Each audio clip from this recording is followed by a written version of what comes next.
Hello बच्चों। तो आज इस लेक्चर में मैं आपके सामने दूसरी एप्लीकेशन लेके आया हूँ TIR की, जिसको हम कहते हैं ऑप्टिकल फाइबर। ऑप्टिकल फाइबर आने वाले टाइम में जो कम्युनिकेशन सिस्टम है उसका फ्यूचर है। इनफैक्ट आज के टाइम पे भी ऑप्टिकल फाइबर जो है काफ़ी जगह यूज़ हो रहा है, और इसका सबसे अच्छा एग्जाम्पल है हमारे घर पे आने वाला इंटरनेट। आजकल हमारे घर पे जो इंटरनेट आता है वो फाइबर ऑप्टिक इंटरनेट आता है, आपने सुना होगा, जिसमें स्पीड 50 Mbps 100 Mbps तक की ब्राउजिंग स्पीड पॉसिबल है, और डाउनलोडिंग स्पीड भी इतनी आ जाती है। ठीक है, तो ये कैसे पॉसिबल हुआ है? ये ऑप्टिकल फाइबर टेक्नोलॉजी से पॉसिबल हुआ है। मैं इसके बारे में आपको बताता हूँ। तो हम सबसे पहले ये जानते हैं कि आज तक जो करंट फ्लो होता है तारों में, उसके थ्रू ही तो हमारे घर पे टीवी आता है। टीवी में जो सिग्नल आता है वो करंट के थ्रू ही तो आता है। टेलीफोन वायर में जो सिग्नल आता है वो करंट के थ्रू ही तो आता है। पहले जो ब्रॉडबैंड आता था वो उसमें जो वायर आता था उसमें करंट ही तो आता था। तो आज तक तो हम इसको कोएक्सियल वायर असेंबली बोलते हैं, जिसके अंदर कॉपर वायर से करंट के थ्रू सिग्नल्स को प्रोपोगेट कराया जाता है, ट्रांसमिट कराया जाता है। इसमें बहुत सारे तरीके की लॉसेस होते हैं। इसमें करंट चलता है तो पावर लॉस होता है, क्योंकि करंट कभी भी रेजिस्टेंस से चलेगा तो बहुत ज़्यादा पावर लॉस होता है, I²R। ठीक है, करंट उतना तेज सिग्नल को प्रोपोगेट नहीं कर पाता। फिर करंट जो है वो अपनी इलेक्ट्रोमैग्नेटिक फील्ड भी बनाता है, आप जानते हो। तो करंट दूसरी इलेक्ट्रोमैग्नेटिक फील्ड से भी इंटरफेयर करता है, तो सिग्नल में डिस्टॉर्शन आते हैं। कई बार ऐसा नहीं होता कि हमको टीवी में पिक्चर कोई और, मतलब सीन कोई और आ रहा है और आवाज़ किसी और चैनल की आती है। फ़ोन में भी होता है, क्रॉस कहते हैं ना, लाइनें भिड़ गई। तो वो फ़ोन में क्या होता है, वो इंटरफेरेंस होता है। मतलब क्या होता है कि वो इलेक्ट्रोमैग्नेटिक फील्ड्स इंटरफेयर हो जाती हैं दो तारों के आपस में। तो ये सारी समस्याओं की वजह से ऑप्टिकल फाइबर को डिस्कवर किया गया है। ऑप्टिकल फाइबर, सबसे पहली बात, एक तार है, बहुत पतला सा एक तार होता है। आप उसको अपने घर पे, अगर आपके फाइबर ब्रॉडबैंड है तो आप देख सकते हो। तो नॉर्मल दिखने वाला तार होता है, और उसके अंदर कुछ चीज़ें होती हैं जो मैं आपको बताता हूँ। ऑप्टिकल फाइबर के अंदर जो है वो दो इम्पॉर्टेंट चीज़ें होती हैं। एक तो कोर होती है और एक क्लैडिंग होती है। जो कोर होती है वो बनती है कांच की या फाइबर की। मोस्टली कांच को प्रेफर किया जाता है, क्योंकि ट्रांसपेरेंट ज़्यादा होता है कांच, और फाइबर भी होता है। तो कांच की या फिर फाइबर की। एक्चुअली फाइबर में ये खासियत है कि फाइबर थोड़ा फ्लेक्सिबल है, तो ये मुड़ने में प्रॉब्लम नहीं होती। तो जो ये अंदर वाला हिस्सा है जो वाइट है, मैंने दिखा रखा है, इसको कोर बोलते हैं, और इसका रिफ्रैक्टिव इंडेक्स क्या है, μ1। ये खाली नहीं है, इसमें कांच होता है या फाइबर होता है, और ट्रांसपेरेंट मीडियम होता है। इसका रिफ्रैक्टिव इंडेक्स कितना है, μ1। ठीक है, इसके बाहर एक कवरिंग होती है जिसका रिफ्रैक्टिव इंडेक्स μ2 होता है, और इसको हम बोलते हैं क्लैडिंग। क्या बोलते हैं, क्लैडिंग। और उसके भी बाहर एक प्लास्टिक जैकेट होती है, जैसी नॉर्मल तारों में नहीं होती प्लास्टिक कोटिंग ऊपर से। ब्लैक कलर का तार दिखता है तो ब्लैक रेड ब्लू कैसे बनता है, प्लास्टिक से। तो ये प्लास्टिक जैकेट है ऊपर, समझ गए? ठीक है, तो ये असेंबली होती है ऑप्टिकल फाइबर की। अब इसमें क्या होता है कि ये जो लाइट रे है, इसको एक सूटेबल एंगल पे इंसिडेंट कराया जाता है। उसकी बात अपन कैलकुलेशंस की बात आगे करेंगे, एनालिसिस आगे करेंगे। तो ये ओवरव्यू दे रहा हूँ मैं आपको। तो ये एक सुटेबल एंगल पे इंसिडेंट कराया जाता है, जिससे लाइट यहाँ पे रिफ्रैक्ट होती है। एक तो भाई एयर से इस मीडियम में जा रही तो रिफ्रैक्शन होगा।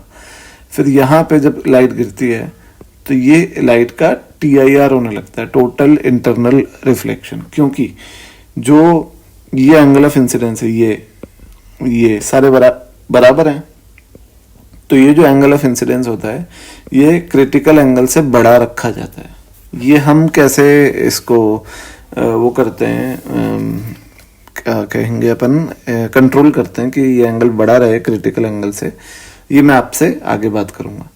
तो ये एंगल को क्रिटिकल एंगल से बड़ा रखा जाता है। याद है आपको critical angle total internal reflection के लिए?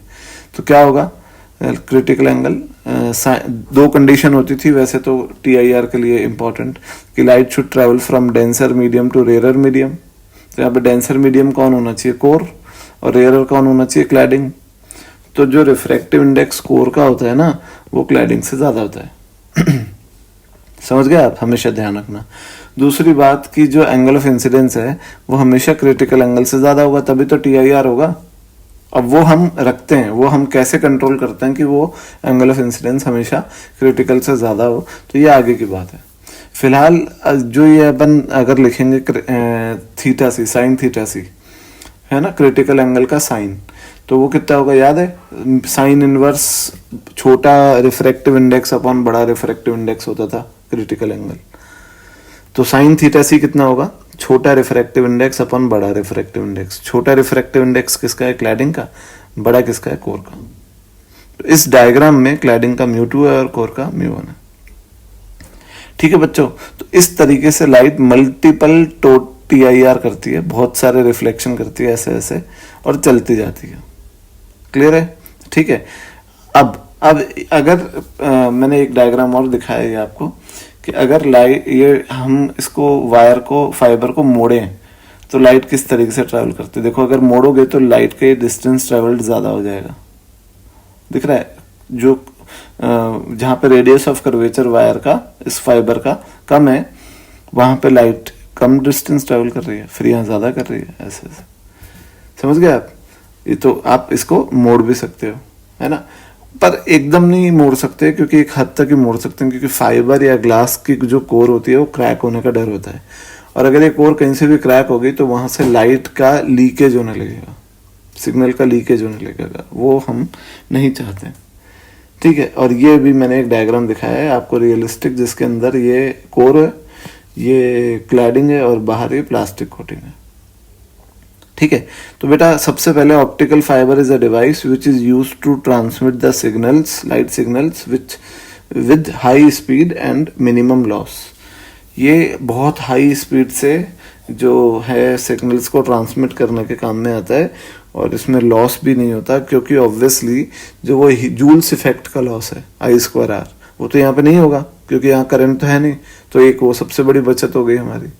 दूसरा यहाँ पर इम्पोर्टेंट क्या है सबसे ज़्यादा, कि यहाँ पे जो सिग्नल है वो लाइट की स्पीड से ट्रैवल करता है, मतलब वैक्यूम तो नहीं है अंदर, पर फिर भी जो स्पीड ऑफ लाइट वैक्यूम में होती है उसके आसपास की स्पीड से सिग्नल चलेगा, तभी तो इतनी high speed of internets are possible due to optical fibre.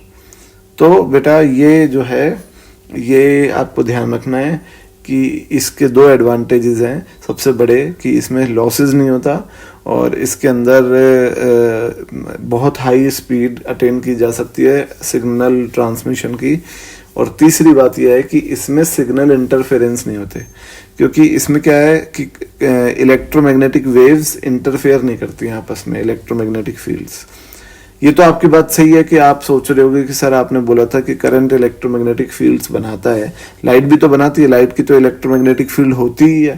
पर बेटा ये जो जैकेट होती है ना, प्लास्टिक जैकेट और ये क्लैडिंग है, इसका यही काम होता है कि ये इलेक्ट्रोमैग्नेटिक फील्ड्स को बाहर ना जाने दे इस सिग्नल की, और बाहर वाली फील्ड्स को अंदर ना आने दे, जिससे आपस में इंटरफेरेंस ना हो। समझ गए आप?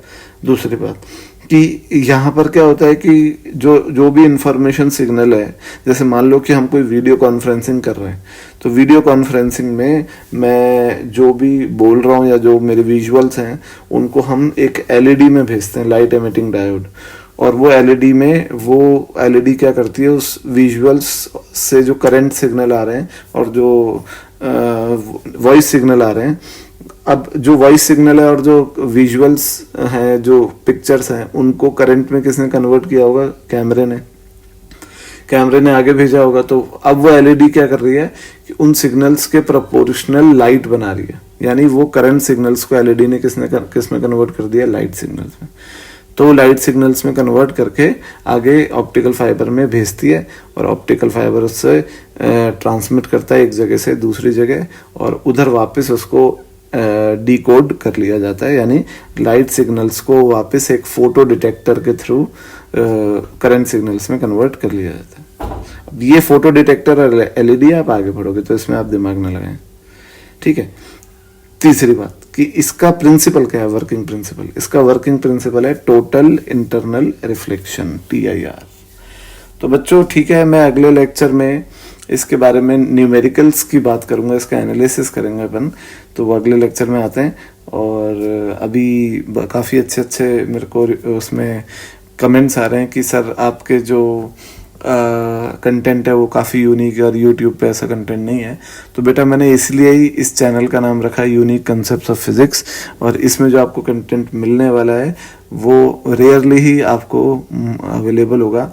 अब यहाँ मैं काफ़ी बेसिक्स भी बताने वाला हूँ, तो बेसिक्स तो सब जगह अवेलेबल हैं ही, पर उन बेसिक्स से स्टार्ट करते हुए मैं हाईएस्ट लेवल पे जाऊँगा, जो चीज़ें आपको बहुत मुश्किल से रेयरली मिलेगी। तो मैं कोई अपना प्रमोशन नहीं करना चाहता हूँ बेटा, पर यह है कि मैंने हमेशा से ये सोचा है कि कोई भी बच्चा कहीं पे भी किसी भी रिमोट लोकेशन पे हो, उसको किसी कोचिंग में जाने की आवश्यकता ना हो, किसी ट्यूशन के ऊपर वो डिपेंडेंट ना हो, या वो अच्छी पढ़ाई करने के लिए कोई अच्छे टीचर्स जो रेयरली मिलते हैं उन पे पूरा तरह से डिपेंडेंट ना हो। तो वो अगर सिर्फ इंटरनेट वो एक्सेस कर सकता है तो वो ये जानकारी ले सकता है, और ये जानकारी और भी जगह उपलब्ध है। पर मैं आपको यही बोलूँगा कि आप कहीं से भी पढ़ो, पर पढ़ते रहो, और जहाँ आपको अच्छा समझ में आए आप वहीं से पढ़ो। Thank you, and if you like the channel, so please subscribe the channel so that you get regular updates. Thank you.